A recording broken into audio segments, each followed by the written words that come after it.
आज मैं बहुत ज़्यादा खुश हूँ कि 5.5 साल के बाद मैंने फिर अपने वतन, अपनी मिट्टी पर कदम रखे। अभी तक यकीन नहीं आ रहा, अगर सच कहूँ, I still can't believe that this is actually happening. ये सच है। मैंने पिछले 5 सालों में हमेशा से यही ख्वाब देखा है कि मैं अपने मुल्क में कदम रख सकूँ, और जब आज देख रही हूँ तो बहुत खुश हूँ।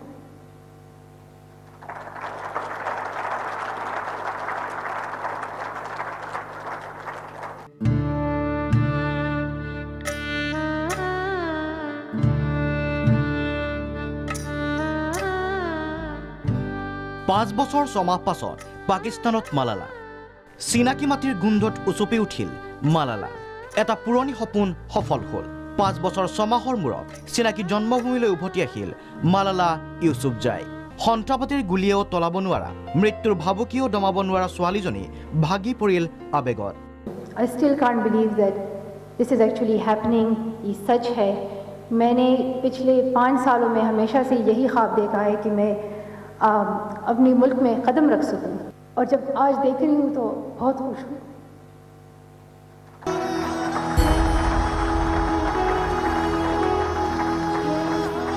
চাৰিদিনীয়া ভ্ৰমণসূচী, চূড়ান্ত গোপনীয়তা।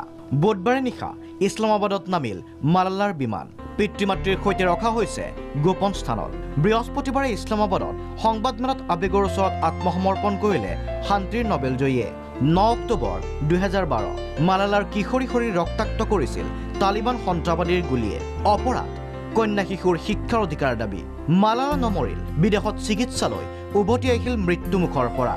সিদিনাৰ প্ৰতিবাদী ছোৱালীজনী আজি আইকন। মালালা এতিয়া সন্ত্ৰাসৰ বিৰুদ্ধে সংকল্পৰ নাম, নিৰ্বোধ পৈশাচিকতাৰ বিৰুদ্ধে সূৰ্য উজ্জ্বল সংকল্পৰ নাম। মালালা ইউছুফজাই এতিয়া এক মৃত্যুঞ্জয়ী সত্তাৰ নাম।